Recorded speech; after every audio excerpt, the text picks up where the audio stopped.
قوة إلا بالله العلي العظيم. أعوذ بالله السميع العليم من الشيطان اللعين الرجيم. بسم الله الرحمن الرحيم. الحمد لله الواحد الأحد الفرد الصمد الذي لم يلد ولم يولد ولم يكن له كفوا أحد، والصلاة والسلام والتحية والإكرام على البشير النذير السراج المنير الطور الطاهر الدر الفاخر العلم الزاهر المنصور المؤيد الرسول المسدد سيدنا ونبينا بالقاسم محمد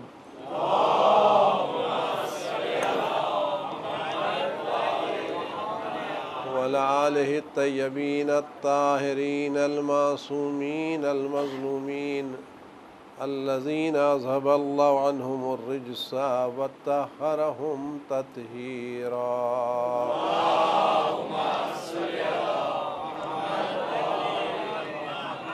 سيما على بقية الله في العالمين وخاتم أئمة المعصومين الكهف الحسين وغياث المضطر المستكين ملجأ الهاربين وعصمة المعتصمين، أرواحنا وأرواح العالمين التراب بمقدمه فداه عجل الله تعالى فرجه الشريف، واللعنة الدائمة الباقية على أعدائهم وقتلتهم وغاصب حقوقهم أجمعين. أما بعد، فقد قال رسول الله صلى الله عليه وآله وسلم: من أحب حجرا حشره الله معه. صلوات تجھے پر محمد اور آل محمد.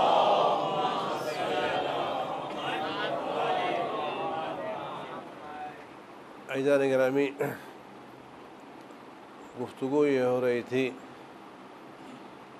کہ ہماری محبت صرف دنیا تک محدود نہیں ہے، بلکہ یہ محبت وہ ہے جو ہمیں قیامت میں اثر دکھائے گی. ہم دنیا میں جس کو دوست رکھیں گے، قیامت میں اسی کے ساتھ محشور کیے جائیں گے. قیامت میں دو ہی جگہیں ہیں، تیسری کوئی جگہ نہیں ہے. یا جنت ہے یا جہنم، بیچ میں کوئی نان الائنس مومنٹ وہاں پر نہیں ہے کہ صاحب یا نو مین لینڈ وہاں کے اوپر نہیں ہے. یا ادھر یا ادھر، اور یا ادھر کا مسئلہ دوسرا مشکل یہ ہے کہ یہ ادھر ادھر کوئی ٹائم بانڈ نہیں ہے کہ صاحب ایک دن دو دن. اگر یہاں رہنا ہے تو ہمیشہ کے لیے، اور وہاں رہنا ہے تو ہمیشہ کے لیے. تیسرا مسئلہ یہ ہے کہ وہاں موت نہیں ہے. دنیا میں تو یہ ہوتے ہیں تکلیفیں ہیں، مصیبتیں ہیں، بیماری ہے، آزار ہے، سر سے پیر تک آدمی درد و غم میں مبتلا ہے. کہتے بھائی موت آ گئی کہ ہم افسوس تو بہت ہوا، لیکن بیچارے کو درد سے نجات مل گئی. خدا نہ خواستہ کوئی آدمی کسی تکلیف مبتلا ہو جائے، درد میں، بیماری میں، چاہے وہ بوڑھا ہو یا جوان، اور واقعاً بہت درد ہو، اس کو تڑپ رہا ہو، تو زندگی تو سب چاہتے ہیں، لیکن جب اس کو موت آتی ہے تو کیا کہتے ہیں؟ افسوس تو بہت ہوا، لیکن بیچارہ بڑے اذیت میں تھا، بڑی تکلیف میں دیکھی نہیں جاتی تھی، راحت ہو گئی، اس کو آرام مل گیا اس کو. کہتے نہیں کہتے؟ میدان قیامت میں یہ راحت کا مسئلہ ہی نہیں ہے، لیکن وہ موت ہے ہی نہیں۔ قرآن کہتا ہے کلما نضجت جلودہم بدلناہم جلودا آخر لیذوق العذاب، جب بھی ان کی کوئی کھال جل جائے گی تو ہم اس کھال کو بدل دیں گے، کیوں؟ تاکہ عذاب کا ذائقہ چکھتے رہیں۔ یہاں تو ہم دیکھتے ہیں بھائی جلا دیا تو خاک ہو گئے، راکھ اکٹھا کر لی، وہاں جلیں گے اور خاک نہیں ہوں گے، اور جلتے ہی رہیں گے۔ جنت میں رہیں گے تو نعمتوں میں رہیں گے، نعمتوں ہی میں رہیں گے۔ تو جب یہ دو اتنے الگ الگ مسئلے ہیں، دونوں اسٹریم پر ہیں، عذاب ہے تو وہ بھی بہت زیادہ، رحمت ہے تو وہ بھی بہت زیادہ، یعنی ایک ہاتھ، دو ہاتھ، چار ہاتھ، ایک دن دو دن کی قید تھوڑی کہ برداشت کر لیں گے۔ اگر عذاب ہے تو دردناک ہے اور ہمیشہ کا، اور اگر جنت ہے، نعمتیں، تو وہ بھی ہمیشہ کی ہیں۔ اور یہاں جانے کے لیے کیا ہے کہ ہم دنیا میں جس کو دوست رکھیں گے اسی کے ساتھ محشور کیے جائیں گے۔ اگر خدا نہ خواستہ ہماری دوستی ان کے ساتھ ہوئی جو جہنم میں جانے والے ہیں تو ہم کھنچ کے وہاں چلے جائیں گے، اور اگر دوستی ہوئی ان سے جو جنت والے تو ہم وہاں چلے جائیں گے۔ اسلام کا مزاج دیکھیے، اور پھر ہم یہاں فیصلہ کریں کہ ہمیں اس دنیا میں رہ کے کس سے دوستی کرنا ہے اور کس سے دوستی نہیں کرنا۔ یہ سب چلتا جو ہے یہ اسلام میں نہیں چلتا۔ دیکھیے الیک سلیک، السلام علیکم، خیریت سے ہیں آپ، طبیعت پوچھ لی، تیمارداری کو چلے گئے، عیادت کو چلے گئے، مر گئے تو جنازے میں چلے گئے، یہ مسئلے الگ ہے، لیکن دل سے محبت کرنا، دل سے چاہنا ایک الگ مسئلہ ہے۔ دل میں کس کو بٹھائیں یہ مسئلہ بہت اہم ہے، اور آپ غور کریں کہ اسلام سے بڑا کوئی مذہب ایسا نہیں ہوگا جس نے بڑے دل کی وسعت دل کی تعلیم دی ہو، اور ہمارے ائمہ معصومین سے بڑا کوئی آدمی دل رکھنے والا نہیں ہے۔ اگر کسی کو یہ احساس ہے کہ ہم ائمہ معصومین سے زیادہ بڑا دل رکھتے ہیں تو وہ، میں کیا کہوں۔ آپ دیکھیں اسلام میں مزاج کیا ہے، اور اس بات اگر میں آپ تک پہنچا لے جاؤں سنجیدگی کے ساتھ تو شاید میں کامیاب ہو جاؤں۔ صفوان جمال،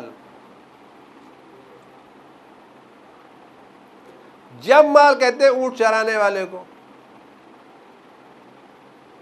آج کے زمانے کا ہے صفوان اونٹ والا، صفوان اونٹ والا۔ امام کاظم علیہ الصلوۃ والسلام کی خدمت میں حاضر ہوئے،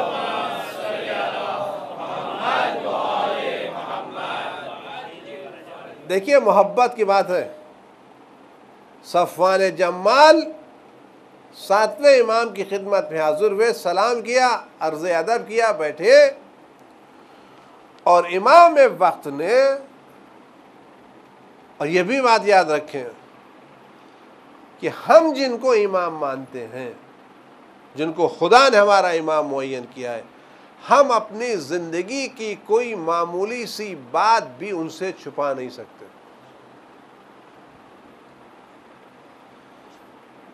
بات تو بڑی بات ہے، ہمارے ذہن میں سوچ کیا رہے ہیں یہ بھی ہم اپنے امام سے چھپا نہیں سکتے۔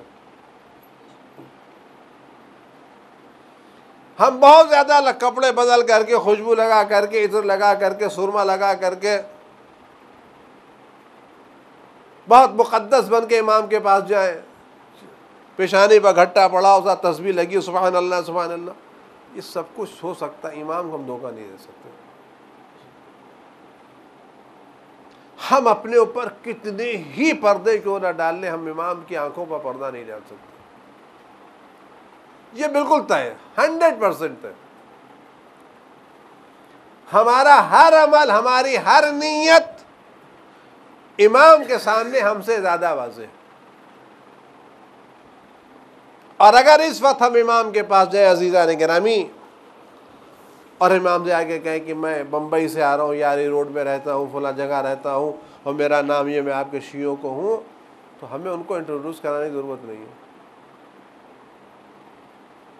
وہ ہمیں بائی نیم جانتے ہیں، ہمارا جگہ پتہ سب بتا دیں گے، اور ہم سے ہماری زبان میں گفتگو کریں گے۔ یعنی ہم اگر ہم امام سے بات کریں تو امام سے بات کرنے کے لیے ان کو ٹرانسلیٹر کی ضرورت نہیں ہے۔ امام رضا علیہ الصلوۃ والسلام کی خدمت میں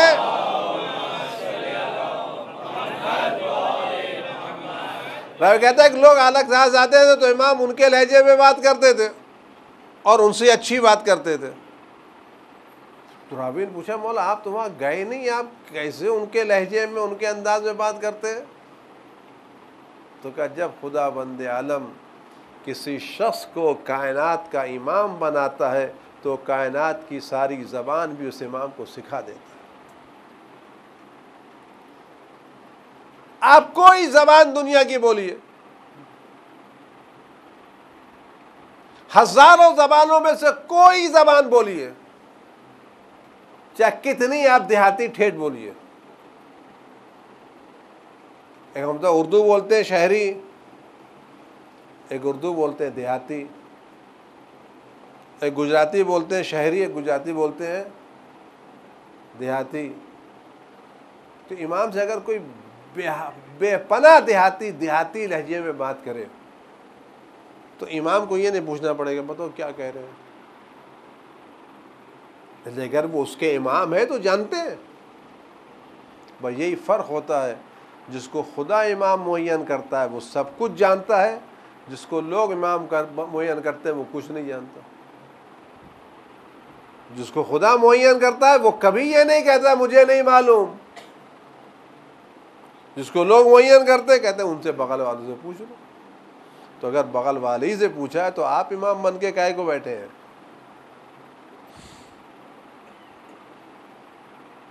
آپ دیکھیں تو صفوان جمال آئے، ذرا غور سے سنیے گا یہ محبت کہاں کام آتی ہے،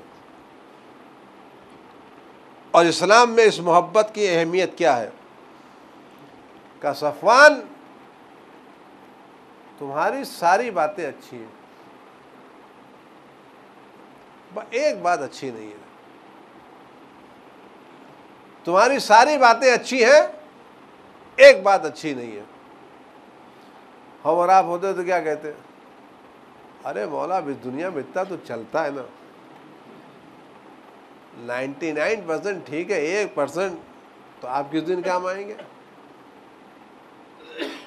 اب اتنا تو ذرا سا آپ چھوڑ دیجئے، کیا کہتے ہیں، کچھ تو ایڈوانٹیج دیجئے، کیا کہتے ہیں آخر وہ، اب کچھ تو ہم کو دیجئے بھائی، آپ کو محبت کرتے ہیں تو آپ کیوں کام کچھ تو دیجئے، اتنا تو چلتا ہے۔ لیکن امام نے جملہ جس سے کہا جانتے ہیں وہ کتنا حساس ہے۔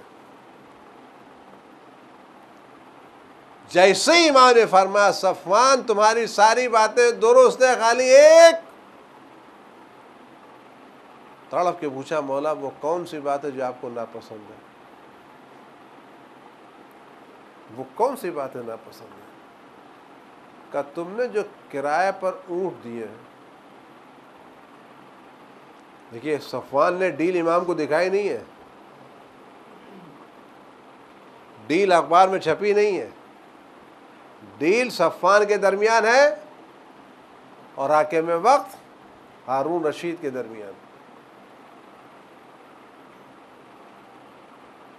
ہارون رشید کے درمیان کہ یہ جو تم نے اس شخص کو اونٹ کرائے پر دی ہے مجھے کام پسند نہیں ہے.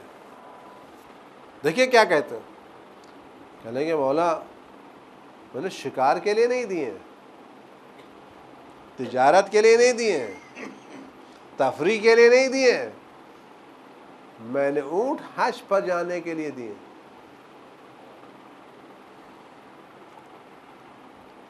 اس روایت کو مرحوم شیخ انصاری، شیخ اعظم بزرگ، جن کا نام آج بھی مراج عزت کے ساتھ لیتے ہیں، انہوں نے اپنی کتاب مقاصد میں لکھا ہے. دیکھیے روایت، اور شیخ بزرگ کسی روایت کو لکھے تو پھر لوگ احترام سے لیتے ہیں نام شیخنا الاعظم. تو کہا کہ میں نے یہ اونٹ کرائے پر دیے تو ہیں لیکن تفریح کے لیے نہیں، شکار کے لیے نہیں، گھومنے کے لیے نہیں، جنگ کرنے کے لیے نہیں، کسی مسلمان کا گھر ڈھانے کے لیے نہیں، کسی مظلوم کا نہیں، کرایہ پر دیے کائے کے لیے؟ حج پر جانے کے لیے. کیوں؟ جب کہتے ہیں کہ خلیفہ وقت حج پر جائے گا تو اکیلے تو جائے گا نہیں، اس کے ساتھ پورا لاؤ لشکر ہوگا، 150 200 500 آدمی ہوں گے. اور اس زمانے میں جب سامان جاتا تھا تو سارا سامان ساتھ لے جانا پڑتا، تو ہوٹل تھوڑی ملتے تھے. جیسے آج یہاں کے حاجی چلے جاتے ہیں بیگ لے کے سارا کام ہو جاتا ہے.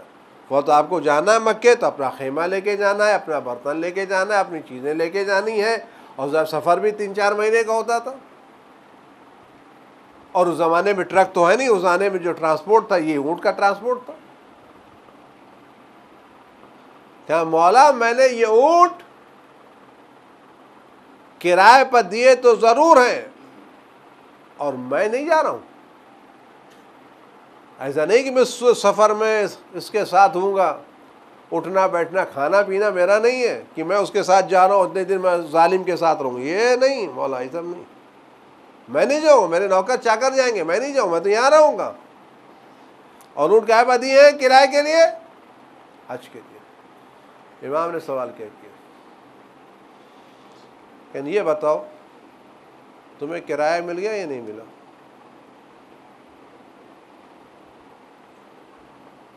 تمہیں اونٹوں کا کرایہ ملا یا نہیں ملا؟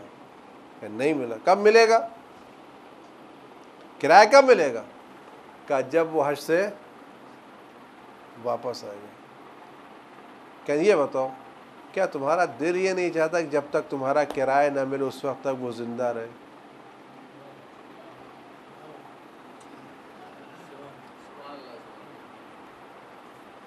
جب تک کرایہ نہ ملے اس وقت تک وہ زندہ رہے.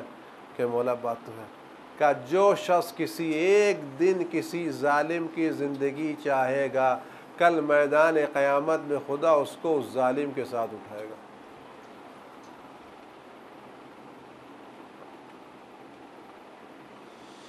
جو شخص کسی ظالم کی زندگی چاہے گا خدا اس کو اس ظالم کے ساتھ اٹھائے گا. اب بتائیں یہ محبت کہاں تک کام آتی ہے؟ جب زندگی چاہنے کے لیے، پیسے کے لیے آدمی کا حشر اس سے آگے رہا، تو اگر ہم کسی دل میں کسی ظالم کی محبت رکھیں تو کیا ہوگا؟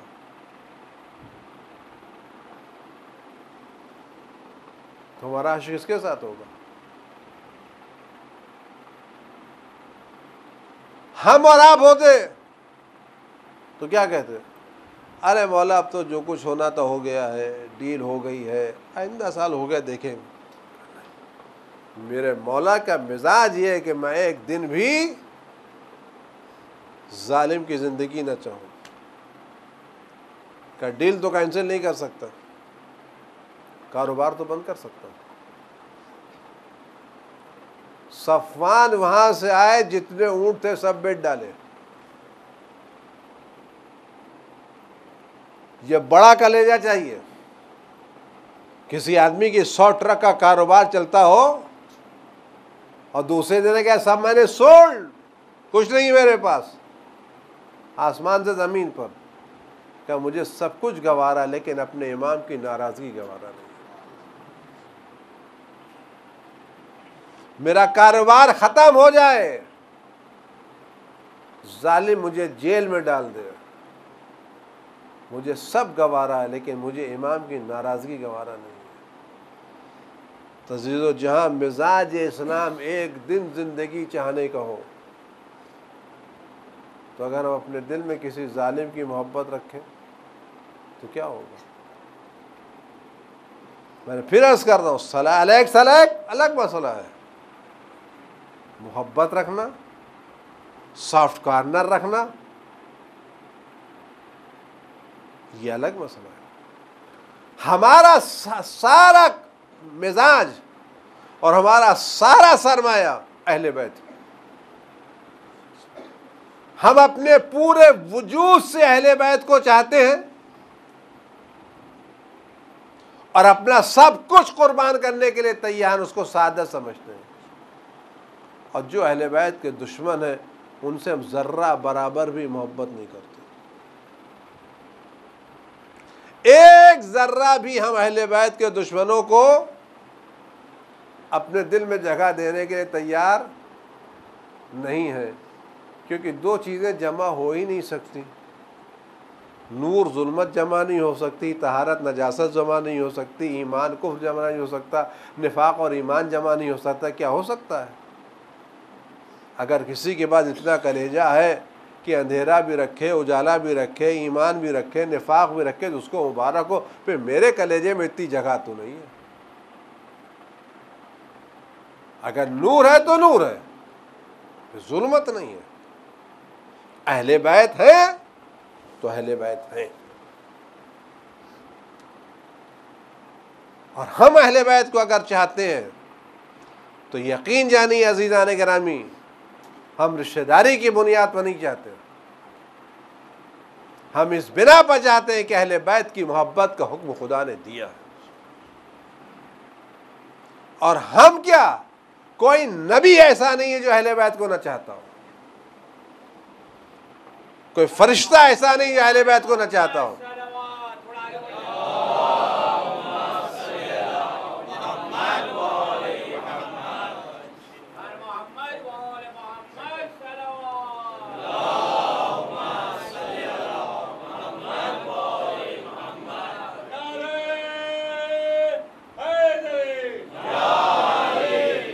آپ روایتیں اٹھا کے دیکھیں، واقعات پڑھیں کہ اہل بیت کے چاہنے والے کون کون ہیں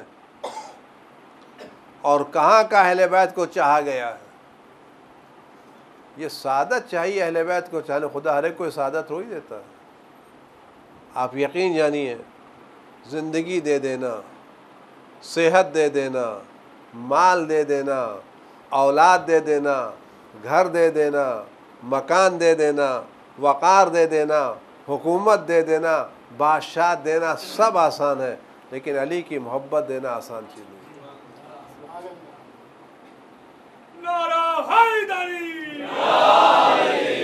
علی کی محبت کسی خوش قسمت کو ملتی ہے،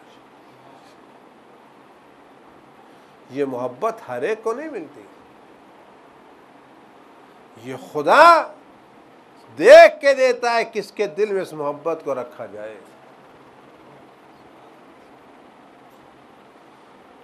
اور آپ دیکھیں کہ علی جتنا زمین میں محبوب ہے اس سے زیادہ آسمان میں محبوب ہے۔ جتنا زمین والے چاہتے ہیں اتنا آسمان والے چاہتے ہیں۔ علامہ مجلسی نے حیات القلوب میں جملہ لکھا ہے کہ پیغمبر جب معراج کی شب گئے تو چوتھے آسمان پر پہنچے، دیکھا علی موجود ہے۔ پیغمبر نے جبریل سے پوچھا، ہم تو زمین پر چھوڑ کے آئے تھے، یہاں کیسے آ گئے؟ یہ علی چوتھے آسمان پر کہاں سے آ گئے؟ تو جبریل نے کیا کہا کہ آپ لوگ زمین پر جانے سے پہلے آسمان پر رہتے تھے نا، آپ لوگ کا نور زمین پر جانے سے پہلے زیارت جامعہ میں یہ آسمان پر رہتا تھا، یہ آسمان کے رہنے والے تھے، آج کے تھوڑی ہیں۔ اہل بیت کی خلقت دنیا کی ہر چیز سے پہلے ہے، وقت نہیں پاکستان عرض کو اہل بیت کی خلقت آسمان سے، زمین سے، عرش سے، کرسی سے، لوح سے، قلم سے سب سے پہلے، یعنی خدا بند عالم نے سب سے پہلے کسی کو پیدا کیا ہے تو محمد اور آل محمد علیہ السلام کو پیدا کیا،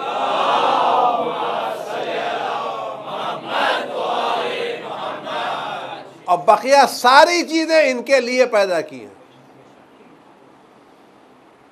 آپ حدیث کتاب پڑھتے نہیں پڑھتے؟ انی ما خلقت السماء مبنیا ولا ارضا مطیا ولا فلکا یدور ولا بحر یجری فلا فلک الا لاجلکم، تمہارے لیے پیدا کی گئی۔ کس کے لیے پیدا کی؟ آل محمد کے لیے پیدا کی گئی ہے۔ تو آپ سچ بتائیں، میں ایک جملہ آپ سے کیا عرض کروں، اگر آپ اپنے گھر میں کسی کی دعوت دیں اور بڑا انتظام کریں، بہت سے لوگ ہیں، تو جو آنے والا آئے گا، ہم کس شخصیت کو دعوت دی جائے جتنا انتظام کر رہے ہیں؟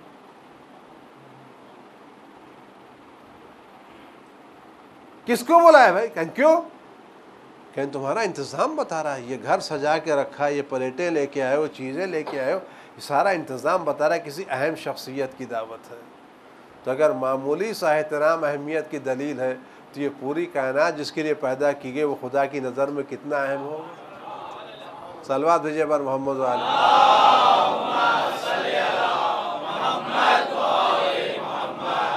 اب حدیث کتاب پڑھتے نہیں پڑھتے؟ آیت اللہ بہجت کے بارے میں ملتا ہے، محروم ہو گئے۔ کسی نے ابھی ہم نے قم میں سنا اس واقعے کو، کسی نے کہا کہ آغا بیت کو آیت اللہ بہجت کو فون کیا کہ میں آج کل پریشانی میں مبتلا ہوں، انہوں نے فرمایا حدیث کتاب پڑھا کرو، مراجے۔ اور جس نے پڑھی تو بھائی جو حدیث کتاب پڑھتا ہوگا وہ تو جانتا ہے کہ آل محمد کی دنیا پیدا کی گئی ہے۔ تو جس کے لیے دنیا پیدا کی گئی ہو تو اگر دنیا ان کا کہنا مانے تو حرج کیا ہے؟ بھی آپ غور کریں، میں آپ کے سامنے تھوڑی مثالیں دوں، بات واضح کروں۔ آپ نے دعوت کا انتظام کیا اور بہت انتظام کر ڈالا۔ اب ہم لوگ تو اس لائن کے آدمی ہیں نہیں کہ پتہ چلے کیا کیا ہوتا ہے۔ کہ آج کل کے نئی نئی چیزیں بنتی ہیں، نئی نئی ڈشیں بنتی ہیں، نئے لوگ جانتے ہیں نا کیا کہتے ہو۔ ہم لوگ تو پرانے زمانے کے لوگ ہیں، آج نئے لڑکے نے کیا کیا کھاتے پیتے ہیں کوئی پتہ ہی نہیں آتا۔ لیکن اگر سارا انتظام کریں تو جس کے لیے انتظام کیا اگر وہ کھا لے تو آپ سچ بتائیں انتظام کرنے والا خوش ہوتا نہیں ہوتا کہ آپ نے کھایا، سوارت ہو گئی میری محنت۔ تو اگر ہم انتظام کریں تو جس کے لیے انتظام اگر وہ استعمال کرے سوارت ہو جائے۔ تو اگر ساری دنیا آل محمد کے قدموں پر جان دے دے تو کیا اس کی معراج نہیں؟ جس کے لیے پیدا کیے گئے اسی کے کام آ گئے۔ ساری دنیا ان کے لیے پیدا، اگر آسمان قربان ہو جائے تو کیا ان کے لیے پیدا کیا گیا، زمین قربان ہو جائے تو کیا ان کے لیے پیدا کی گئی، ہمارے لیے پیدا کی گئی۔ تو آسمان پر یہ لوگ رہتے تھے پہلے، موضوع نہیں، میں آپ کو تفصیل کبھی عرض کروں گا کہ خلقت اہل بیت ہے کیا۔ خلقت اہل بیت ہماری جیسی خلقت نہیں ہے۔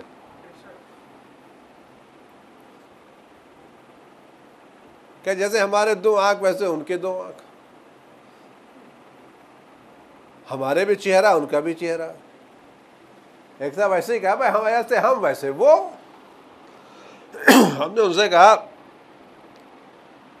ہم کسی ایک آفس میں گئے تو دیکھا جو مالک ہے، جو ایم ڈی ہے، وہ کیبن میں بیٹھا ہوا ہے، جو چپراسی ہے وہ باہر کھڑا ہوا ہے، یہ اے سی میں، وہ دھوپ میں ہے۔ ہم نے اس کی بھی تصویر نکالی، ان کی بھی تصویر نکالی، دونوں سامنے رکھ دیا۔ ہمیں کیا فرق ہے دونوں میں؟ ان کے بھی دو آنکھ، ان کے بھی دو آنکھ، بلکہ ہو سکتا ہے باہر والا زیادہ خوبصورت ہے اندر والے سے، زیادہ اسمارٹ لگتا ہے۔ ہم نے بھائی یہ فرق آپ نے کیوں کیا؟ دونوں ایک ہی جیسے تو ہیں، کہ اس کے 3 حق ہے، 3 حق تو نہیں ہے، کا فرق کیوں کیا؟ کہ مولانا فرق ظاہر کا نہیں ہوتا، فرق اندر کا ہوتا ہے۔ دیکھنے میں دونوں ایک جیسے لگتے لیکن اندر ایک جیسے نہیں ہیں۔ تو اگر چپراسی اور ایم ڈی اندر سے فرق کر سکتے ہیں تو کیا محمد اور آل محمد اور دنیا والوں میں فرق نہیں ہو سکتا؟ صلوات بھیجیے، آپ لوگ آگے آ جائیے۔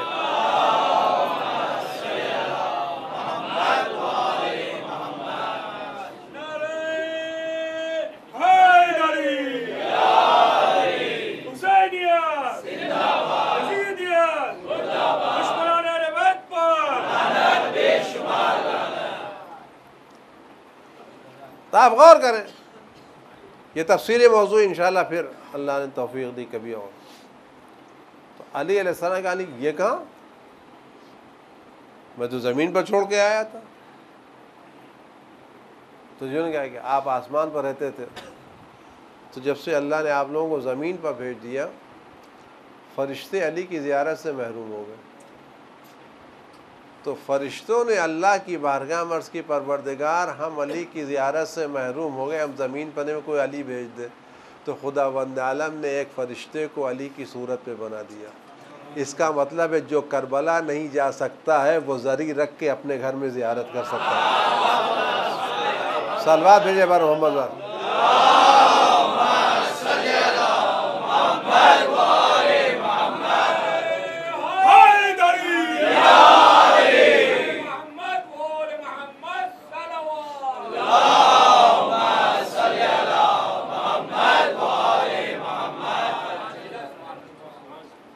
کہا کہ ہم محروم ہیں زیارت سے،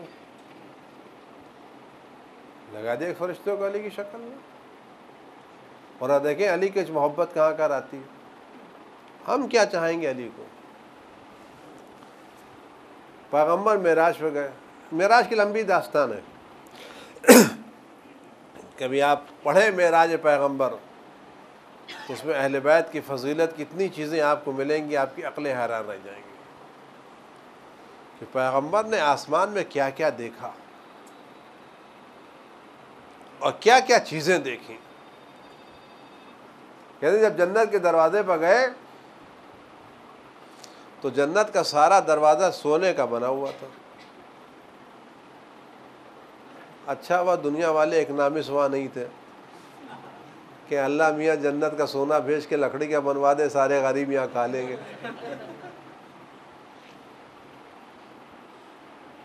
وہ تو کہ اللہ میاں جنت میں تو کوئی بھوکا رہنے والا نہیں ہے۔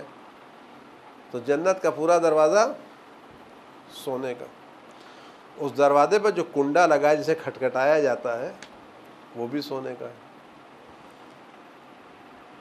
کہتے ہیں جب یہ کھٹکھٹایا جاتا ہے تو اس سے آواز کیا نکلتی ہے؟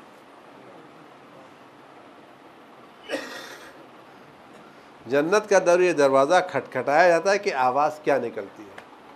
دروازہ جب جنت کا دروازہ کھٹکھٹایا جاتا ہے تو کھٹکھٹ کی آواز نہیں آتی، یا علی یا علی آتی ہے،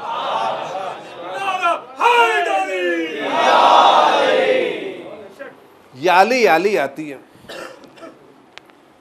علامہ جوادی آملی اپنی کتاب شمیم ولایت میں اس طرح کی روایت لکھنے کے بعد علامہ طباطبائی کا جملہ لکھتے ہیں کہ علی علی کی آواز کیوں آتی ہے؟ یہ کھٹکھٹاتے ہیں تو جنت کے دروازے پر جو کنڈا لگا ہے جس کو کھٹکھٹا ہے تو کھٹکھٹ نہیں آتے، علی علی کی آواز کیوں آتی ہے؟ تو اللہ طباطبائی لکھتے ہیں کہ آپ کسی کے گھر پر جائیں تو کیا کہہ کے بلائیں گے؟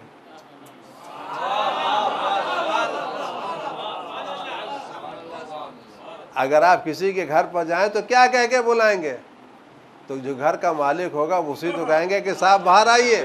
تو علی جنت ہے کس کی؟ علی کی ہے، تو آواز علی علی نہیں آئے گی تو کس کی آئے گی؟ کہتے علی کی آواز اس لیے آتی ہے کہ جنت علی کی ہے۔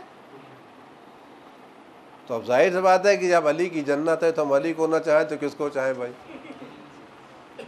آپ کوئی دوسرا لا کے دے دیجئے، علی سے بہتر لا کے دے دیجئے تو ہم چاہنے لگے، یا کوئی کمی علی میں بتا دیجئے۔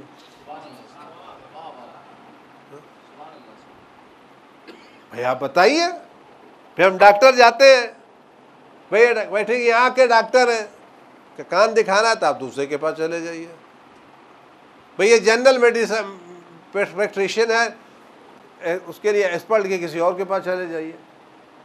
تو بھائی جب کچھ نہ ملے تو دوسرے کے پاس جائے نا، آپ وہ بتا دی جو علی کے پاس نہ ملتا ہو۔ جب سب علی کے پاس ملتا ہے تو ہم علی کے در چھوڑ کے دوسرے کے در پر جائیں کیوں؟ یہ علی کے در کو چھوڑ کے دوسرے کے در پر جانا، اس کا مطلب ہے کہ ہمیں علی پر بھروسہ نہیں ہے، ورنہ جس کو علی پر بھروسہ ہو وہ دوسرے کے دروازے پر جائے کیوں؟ دیں گے تو میرے مولا دیں گے، دیں گے تو میرا آقا دے گا۔ میں آپ سے کیا عرض کروں علی کے فضائل، واقعی عقل انسانی حیران ہے علی کی محبت کے بارے میں۔ پیغمبر جب معراج اوپر گئے تو وہاں گئے جہاں کوئی نہیں جا سکا، جبریل نہیں جا سکے، میکائیل نہیں جا سکے، اسرافیل نہیں جا سکے، تفسیر میں نہیں جا سکے۔ جب وہاں پیغمبر پہنچے تو اللہ نے گفتگو کی، تو پیغمبر نے پوچھا یہ علی یہاں کہاں سے آ گئے؟ کیونکہ جو آواز آ رہی ہے وہ علی کی آواز آ رہی ہے، جو آواز آ رہی وہ کہ میں تو بستر پر چھوڑ کے آیا ہوں۔ اس پر کیا اچھا شعر کسی نے کہا ہے، راز بڑے معراج نے کھولے، راز بڑے معراج نے کھولے، مدح علی کے موتی رولے،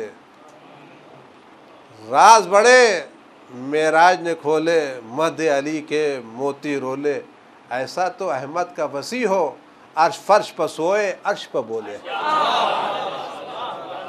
ایسا تو احمد کا وسیع ہو، فرش پر سوئے عرش پر بولے۔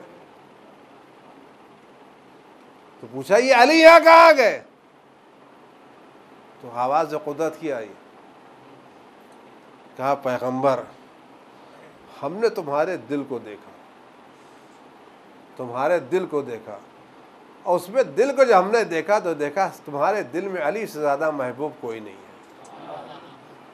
ہم نے جب تمہارے دل کو دیکھا تو دیکھا تمہارے دل میں علی سے زیادہ کوئی محبوب نہیں ہے۔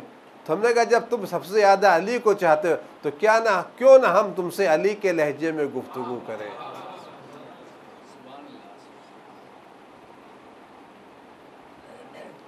علی وہاں نظر آ رہے ہیں جہاں کوئی نظر نہیں آتا۔ یہ دنیا میں بھی کام آئیں گے، یہ آخرت میں بھی کام آئیں گے۔ یہ محبت ہمیں لے جائے گی کس کے ساتھ؟ جن کو ہم چاہیں گے۔ اور آپ دیکھیں محبت کا مزاج الگ ہوتا ہے۔ محبت کبھی شرک کو قبول نہیں کرتی۔ میں داستانیں نہیں بیان کرنا چاہتا، جہاں محبت میں شرک آ جاتا ہے، کوئی دوسرا شریک ہو جاتا ہے تو تعلقات خراب ہو جاتے ہیں، قتل کی نوبت آ جاتی ہے۔ خبروں میں پڑھتے نہیں پڑھتے کیوں قتل کر دیا بھائی؟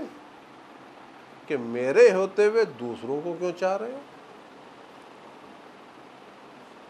اگر مجھ سے محبت ہے تو مجھے دوسروں سے لگاؤ نہیں چاہیے، اور ادھر کسی غیرت مند نے دیکھا کہ میرے ہوتے ہوئے دوسروں کو چاہ رہے ہو تو یہ چھوڑ دیتا ہے کہ مجھے ایسا نہیں چاہیے جو ہر ایک سے دل لگاتا رہے، مجھے وہ چاہیے جو ایک سے دل لگائے۔ علی کی ولایت، علی کی محبت، اور آپ دیکھیں یہ محبت کا مزاج الگ ہے۔ مزاج محبت، اگر آپ اپنے بچے کو چاہتے ہیں تو آپ سچ بتائیے جس نے پتھر مارا آپ اس کو بھی چاہیں گے؟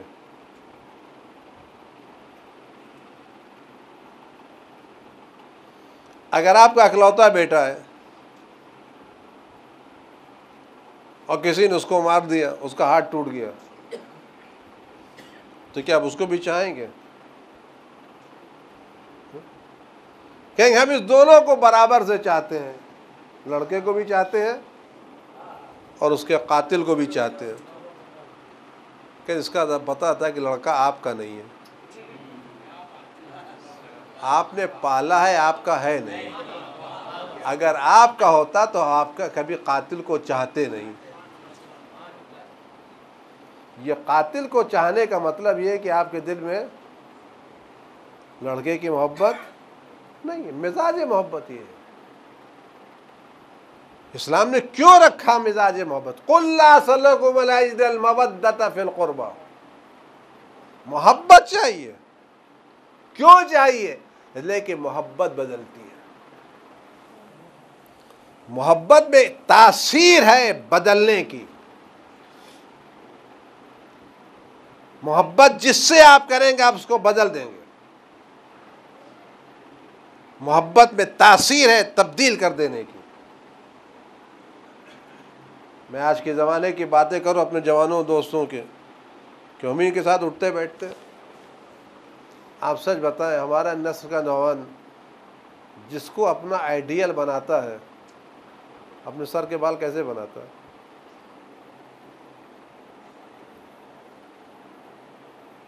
جینس کیسی پہنتا ہے؟ ٹی شرٹ کیسی پہنتا ہے؟ چلتا کیسا ہے؟ منہ کیسا بناتا ہے؟ پہنے کیوں؟ جس کو چاہتا ہے ویسا بننے کی کوشش کرتا ہے. ہیئر اسٹائل ویسے ہی ہونا چاہیے، جینس ویسے ہی ہونا چاہیے. اب آج کل کا زمانہ الگ ہو گیا ہے. پہلے ہم کہتے تھے اماں پھٹا ہوا کپڑا غریبی کی علامت ہے، آج کل پھٹی ہوئی جین امیری کی امانت ہے. کہتے ہیں کہ پر پہلے وہ لوگ لڑکے بدتمیز کہلاتے تھے جن کا پیجامہ زمین پر رگڑتا ہوا چلتا تھا، کہ تمیز نہیں تم کو پہننے کی. کہ لیں آج فیشن چل گیا ہے، اسی لیے تو نگر پالکا نے لوگوں سے جھاڑو ہٹا لی ہے. تو آپ دیکھ رہے ہیں آج کی نئی نسل جو ہے یہ کدھر جا رہی ہے. آپ کچھ کہتے تو نہیں ہیں، یہ کیوں اپنے کو کسی کے رنگ پر ڈھال رہی ہے؟ پریشر میں ڈال رہی ہے یا محبت میں؟ آج جوان اگر کسی کو چاہتا ہے تو اپنے روم میں، اپنے بیڈ روم میں، اپنے کمرے تصویریں کس کی لگاتا ہے؟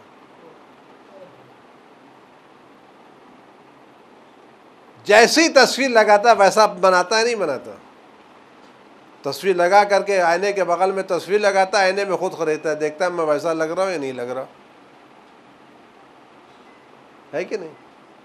جو بھی آپ موضوع پر جانا نہیں چاہتا، یہ لمبا موضوع ہو جائے کہ جوان ناراض بھی ہو جائیں گے. اگر ایک آستین چڑھی ہے تو دوسری آستین بھی چڑھی ہوگی، ویسا چل رہا ہے ویسے کہتے ہیں. کیوں؟ یہ محبت کا کام ہے. جس کو چاہو گے اس کے نقش قدم پر چلو گے. خدا نے معصوموں کی محبت اس لیے فرض کی، جتنا محبت بڑھتی جائے گی کردار سدھرتا جائے گا. جتنا دل میں آل محمد کی محبت اترتی جائے گی اتنا تمہارا کردار سنورتا چلا جائے گا. علی کو چاہنے والا کبھی دوسروں کے نقش قدم پر چلے گا نہیں. جتنا یہ محبت جوانوں میں راسخ ہوگی، اور آپ یقین جانیے میں پورے اعتماد کے ساتھ یہ بات کہہ رہا ہوں، آج کی نسل کو نہ سی سی کیمرہ، نہ کمپیوٹر، نہ ریموٹ کنٹرول، کوئی چیز تبدیل نہیں کر سکتی. اگر کوئی چیز اس نسل جدید کو تبدیل کر سکتی تو اہل بیت کی محبت ہے. اور یہ عزاداری اس محبت کو فروغ دینے کا ذریعہ ہے. آپ یقین جانیے، آپ عمل کر کے دیکھ لیجئے، پریکٹس کر کے دیکھ لیجئے، تجربہ کر کے دیکھ لیجئے کہ وہ بچے جو عزاداری میں منہمک ہوتے ہیں، جو جلوس نکالتے ہیں، تابوت نکالتے ہیں، علم نکالتے ہیں، آپ غور کریں یہ جب یہ تابوت نکالنے لگتے ہیں تو جتنے دن تک تابوت نکالتے ہیں ان کا آئیڈیا کیا ہوتا ہے، زندگی کیسی ہوتی ہے. آج ان کو تابوت نکالنا ہے تو پورے دن فکر کیا ہے تابوت کی. جلوس میں تابوت لے کے جانا ہے شام کو، لیکن یہ فکر کتنے دن تک رہے گی؟ ایک ہفتہ پہلے تابوت نکالنا ہے، چادر لانی ہے، کپڑا تیار کرنا ہے، سجانا ہے، لے کے جانا ہے، رنگ کرنا ہے، اٹھانا ہے۔ آپ سچ بتائیں، وہ لڑکا جو چاروں طرف گھوما کرتا تھا، یہ ایک ہفتے تک حسین کی محبت میں، اس کی فکر میں تابوت ہے یا نہیں؟ اب نہ اس کو گھر کی فکر ہے، نہ کھانے کی فکر ہے، نہ پینے کی فکر ہے، نہ کپڑے کی فکر ہے، نہ آرام کی فکر ہے۔ فکر کس چیز کی ہے؟ تابوت کی۔ تو کس نے اس کو گناہوں سے روک دیا؟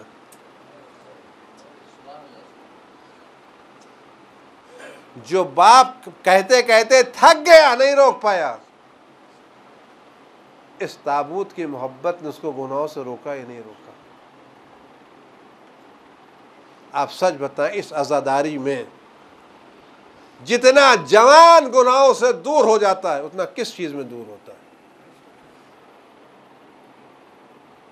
میں تو بات یہاں سے آگے بڑھ کے کہوں گا، وہ لوگ جو طرح طرح کی گناہیں کرتے رہتے ہیں اور علل اعلان کرتے ہیں، ٹی وی پر آ کے کرتے ہیں، پیسے لے کے کرتے ہیں، سب کچھ کرتے ہیں، لیکن آپ یقین جانیے، جب یہی لوگ حسین کی عزاداری میں آتے ہیں تو اتنی دیر کے لیے تو گناہ چھوڑ دیتے ہیں نا، اتنی دیر کے لیے تو شریف بن کے آتے یا نہیں آتے؟ اب اس عزاداری میں وہ بڑے بن کے نہیں آتے، اس عزاداری میں ننگے پیر آئیں گے، گریبان چاک کر کے آئیں گے، فرش پر بیٹھنے کی سعادت لے کے آئیں گے۔ کس نے ان کو آسمان سے زمین پر لایا؟ حسین کی محبت ہی تو۔ کچھ نہ صحیح عاشور کے دن 2 رکعت نماز تو پڑھیں گے، کھڑے ہو کر کے روز عاشور، زیارت عاشور تو پڑھیں گے، نہ صحیح زیارت کا السلام علیکہ یا ابا عبداللہ تو کہیں گے۔ یہ کون ہے؟ یہ محبت ہے۔ جتنی ہمارے نسل جوان میں اہل بیت کی محبت بڑھتی جائے گی، اتنا نسل جوان کا کردار سدھرتا جائے گا، اور محبت کو پہنچانے کا بہترین ذریعہ یہ عزاداری، یہ حسین کا غم۔ عزیزان گرامی، عزاداری کے بارے میں آپ سے کیا عرض کروں؟ میں نے ایک مرتبہ بات سنی تھی، ٹی وی پہ تقریر تھی شاید آیت اللہ خمینی کی، کہہ لیں حسین کے نام میں عجب کشش ہے، عجب کشش ہے۔ کہہ لیں کہ آپ شادی کو اپنی کیجئے، لوگوں کے گھروں پر جائیے، کارڈ لے کے جائیے، ریکویسٹ کیجئے، گھر بلائیں، دروازے پر کھڑے ہو کر کے استقبال کیجئے، تو 100 کو بلائیے تو 25-50 آتے ہیں، اور کیا کہتے ہیں، آپ آئے تھے تو ہم آ گئے، ارادہ تو نہیں تھا، وقت نکال کے آپ کے یہاں آنا پڑا، ہمیں اچھا نہیں لگا، تو احسان جتاتے نہیں ہوتے؟ لیکن آپ ایک اعلان کر دیے میرے گھر میں مجلس ہے، دیکھیے سب آتے ہیں نہیں آتے، اور کس انداز سے آتے ہیں۔ آپ اطلاع دیجئے میرے گھر میں مجلس ہے، شادی میں بلانے گئے تھے، آپ شکریہ ادا کرتے ہیں، جب مجلس میں بلاتے ہیں تو آنے والا شکریہ ادا کرتا ہے، شکریہ آپ نے مجھے مجلس میں دعوت دے دی۔ یہ کس بنا پر؟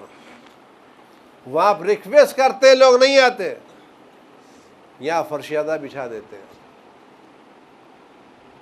آپ مجلس میں چلے جائیں، یہاں نماز ہو رہی ہے، کچھ نہ کیجیے، نماز ختم ہوئے کہ مومنین ایک مجلس ہے، دیکھیے لوگ بیٹھتے نہیں بیٹھتے۔ یہ کون ہے؟ یہ حسین کے نام کی کشش ہے۔ یہ کشش اللہ نے رکھی ہے، یہ محبت کی بنیاد پر ہے، یہ پیسے کی بنیاد پر نہیں ہے۔ جتنے لوگ عزاداری میں آ رہے ہیں، آپ یقین جانیے یہ پیسے کی بنیاد پر نہیں، حسین کی محبت کی بنیاد پر آ رہا ہے۔ حسین کی محبت کھینچ کے لاتی ہے۔ ادھر مجلس کا نام سنا، دور دور سے لوگ چلے آتے ہیں، کس کی مجلس ہے؟ حسین کی مجلس ہے۔ سید الشہداء کی مجلس ہے، زہرا کے لال کی مجلس ہے، رسول کے نواسے کی مجلس ہے، ایک پیاسے کی مجلس ہے۔ اور آپ دیکھیں بڑا فرق ہے مجلس میں اور شادی میں۔ وہاں جو آدمی آئے اس کو آپ آگے لا کے بٹھائیے، استقبال نہ کیجیے تو ناراض ہو جاتا ہے۔ مجلس میں کسی کو بلا لیجئے، زمین میں جگہ مل گئی بیٹھ گئے، کنارے جگہ مل گئی بیٹھ گئے، کھڑے ہو گئے، کچھ نہیں ملا، حسین کا نام تو سن لیا۔ عزیزو، یہ بڑا غنیمت ہے جو اللہ نے ہمیں عطا کیا ہے۔ اس محبت کی قدر کریں، اس وقار کو محفوظ رکھیں کہ ہماری نسلوں میں یہ حسین کی محبت باقی رہے۔ اور عزیزان گرامی، میں زیادہ تفصیلات میں جانا نہیں چاہتا، محبت کی بات ہے، آپ یقین جانیں اگر آج ہم رو رہے ہیں تو عادت کی بنا پر نہیں رو رہے ہیں، محبت کی بنا پر رو رہے ہیں۔ یہ محبت ہے جو ہمیں رلا رہی ہے۔ کوئی مصائب نیا نہیں ہے، کوئی واقعہ نیا نہیں ہے۔ آپ کسی کی بھی مصائب شروع کیجئے، بچے بچے کو مصائب یاد ہیں، بچے بچے کو مصائب کے جملے یاد ہیں، لیکن ادھر آپ کہتے ہیں کہ اکبر کے سینے پر برچھی لگی، ادھر لوگوں کی آنکھوں سے آنسو گرے یا نہیں گرے؟ اور عزیزو، حسین کے لیے علی اکبر ایک عجیب چیز تھے۔ یوں تو حسین ہر ایک کے لیے بے چین تھے، لیکن جتنا حسین علی اکبر کے لیے بے چین تھے اتنا کسی کے لیے نہیں بے چین۔ عزادارو، میں جملہ آپ سے عرض کروں، ان آنکھوں کو، آنسوؤں کو سنبھال کے رکھیں، اور جب آپ کی آنکھوں میں آنسو آ جائیں تو ایک دعا کریں، دل سے، دل کی گہرائیوں سے ایک دعا کریں کہ پروردگار ایک دن ایسا بھی ہماری زندگی میں دکھا دے کہ ممبر پر حسین کا بیٹا امام وقت موجود ہو، ممبر کے نیچے ہم موجود ہوں، وہ کربلا کے مصائب بیان کر رہے ہوں، ہم ان کے سامنے ان کے جد پر رو رہے ہوں۔ عزیزان گرامی، اور جب آنکھوں میں آنسو آئے تو اپنے امام وقت کے اس کے ظہور کی دعا کریں۔ بس چند فقرے آپ سن لیں اور بات تمام۔ یہ منظر آپ لوگوں نے بار بار دیکھا ہوگا، بار بار دیکھا ہوگا، جب کسی گھر سے جوان سفر پہ جاتا ہے، اگر کسی گھر سے جوان سفر پہ جاتا ہے تو جب سفر پر جانے لگتا ہے جوان، جب بھی کسی گھر سے کوئی جوان سفر پر جاتا ہے، جب تیار ہو جاتا ہے تو کوئی امام ضامن باندھتا ہے، کوئی صدقہ نکالتا ہے، ماں بغل میں کھڑی ہو جاتی ہے، بہن آ جاتی ہے، پھوپھیاں آ جاتی ہیں، رشتہ دار آ جاتے ہیں، اور جیسے جیسے جوان رخصت ہو کے دروازے کی طرف جانے لگتا ہے، یہ بیویاں بھی دھیرے دھیرے نکلنے لگتی ہیں اور دروازے تک پہنچ جاتی ہیں کہ میرا جوان جا رہا ہے۔ اور جس بیوی کو آپ دیکھیں اس کی آنکھوں میں آنسو ہوتے ہیں، ماں رو رہی ہوتی ہے، بہن رو رہی ہوتی ہے، پھوپھی رو رہی ہوتی ہے۔ عزیزو، یہ کب ہوتا ہے؟ یہ اس وقت ہوتا ہے جب پتہ چلے جوان جا رہا ہے، کچھ دنوں کے بعد واپس آ جائے گا، جوان جا رہا ہے، کچھ دنوں کے بعد واپس آ جائے گا۔ عزیزو، جب واپسی کی نیت کے ساتھ جوان جاتا ہے تب تو اتنا گریہ ہوتا ہے، جب علی اکبر جا رہے ہوں گے اور بیویوں کے یہ احساس ہوگا اب یہ جوان زندہ واپس نہیں آئے گا، اب یہ جوان زندہ واپس نہیں آئے گا، تو بیویوں کے دل پر گزری کیا ہوگی۔ یہی وجہ ہے کہ جب علی اکبر رخصت ہو کے جانے لگے تو بار بار خیمے کا پردہ اٹھتا تھا، بار بار گرتا تھا۔ کیوں؟ کدھر علی اکبر باہر نکلنا چاہتے تھے، کوئی بی بی دامن پکڑ لیتی تھی، بھیا مجھے کس پر چھوڑ کے جا رہے ہو، کوئی آواز دیتی تھی، آقا کس پر چھوڑ کے جا رہے ہو۔ حسین کا جوان خیمے سے باہر نکلا اور حسین نے علی اکبر کو دیکھا، رخصت تو کر دیا لیکن دل تھام کر کے بیٹھ گئے، دل تھام کر کے بیٹھ گئے۔ مقتل کا جملہ میں آپ کے سامنے کیا عرض کروں، جب علی اکبر میدان میں گئے اور جانے کے بعد جناب علی اکبر نے رجس پڑھا تو ایک مرتبہ حسین نے ہاتھ گوا کے اٹھا دیا، پروردگار تو گواہ رہنا، اس سے بہتر کچھ کہنے کہ جب حسین نے علی اکبر کا رجس سنا تو ارخاں عینیں، تو حسین نے اپنی آنکھوں کو جھکا دیا، ایسا لگتا تھا کہ پوری آنکھوں سے آنسو بہنے لگے حسین کے۔ اکبر میدان میں جنگ کر رہے ہیں، حسین خیمے پر کھڑے میں آنسو بہا رہے ہیں۔ اجرکم اللہ۔ بس چند فقرے آپ اور سن لیں۔ یہ واقعہ جب میں نے پڑھا ایک کتاب میں تو میرے دل پر بڑا اثر ہوا کہ جب جنگ صفین ہو رہی تھی، تو اس میں محمد حنفیہ جوان تھے، جب یہ جنگ صفین میں جوان تھے، محمد حنفیہ جنگ کر کے واپس آتے تھے تو تاریخوں میں لکھا ہے کہ جیسے ہی جوان علی کا میدان سے آتا تھا، علی اٹھتے تھے، ایک برتن میں پانی لیتے تھے۔ جیسے ہی علی کا جوان خیمے میں واپس آتا تھا، مقتل سے میدان سے واپس آتا تھا، علی اٹھتے تھے، ایک برتن میں پانی لیتے تھے، محمد حنفیہ کو قریب بلاتے تھے، سر پر سے خود اتارتے تھے، سر پر پانی ڈالتے تھے، زرہ پر پانی ڈالتے تھے، اپنے ہاتھوں سے جوان کو پانی پلاتے تھے اور سیراب کر کے جوان کو میدان میں دوبارہ بھیجتے تھے۔ عزاداروں، جنگ صفین میں علی بھی موجود تھے، حسین بھی موجود تھے۔ حسین نے یہ منظر دیکھا ہوگا کہ جب جوان بیٹا میدان سے واپس آئے تو باپ پانی لے کے آتا ہے۔ عزیزو، جب جوان بیٹا اکبر حسین کا خیمے کی طرف واپس آیا اور آواز اے بابا پیاس کی شدت سے بانٹ ڈالا تو حسین کے دل پر کیا گزری ہوگی؟ بیٹے کو کلیجے سے لگا لیا، اپنی انگوٹھی منہ میں دی، بیٹا جاؤ نانا تمہیں سیراب کریں گے۔ الہی بحق الزہراء و ابیہا و بعلہا و بنیہا والسر المستعد فی ان تصلی علی فاطمہ و ابیہا و بعلہا و بنیہا والسر المستعد فیہا بعدد ما احاط بی علمک۔ پروردگار امام زمانہ کے ظہور میں تعجیل فرما، ہر آفت و بلا سے ہمارے امام کی حفاظت فرما، ہر رنج و غم و علم کو ان کے وجود مقدس سے دور فرما۔ پروردگار روز بروز اہل بیت کی محبت سے ہمارے دلوں کو منور سے منور تر فرما، زندگی کے آخری لمحات تک اس در سے وابستہ رہنے کی توفیقات عنایت فرما، قلب مقدس سے امام زمان ہم سے راضی و خوشنود فرما۔